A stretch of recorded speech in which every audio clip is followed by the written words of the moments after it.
Hi po, ako nga po pala si Lloyd, ang operator dito sa Taytay Branch.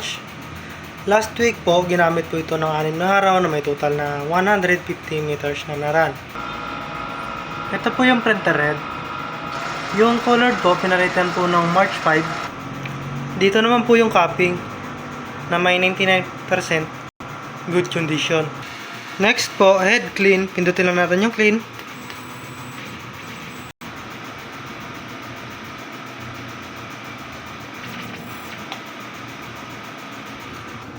Pagkatapos po mag-head clean, punasan natin yung wiper.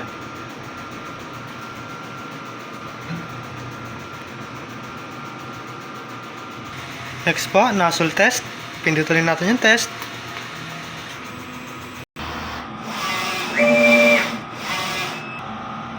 Yan po, kumpleto naman po yung kulay. Ang ink system level po ay tama lang. Ang waste tank naman po ay nililinis tuwing Sabado. Dito naman po yung ground wire. ABR. Dito naman po nakalagay ang aking mga stocks. Ito po yung para sa in-use. Dito naman po yung para sa unused. Yan po, tama lang po sa CMYK. Dito naman po yung sa powder tsaka cleaning solution. Dito naman po yung film. Dito naman po yung aking production log. Yan po, updated naman po. Dito naman po yung aking consumable monitoring.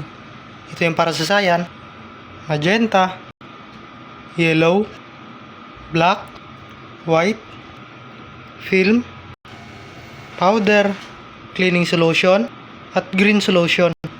Dito naman po yung aking daily checklist. Yan po, updated naman po. Dito naman po yung aking weekly checklist.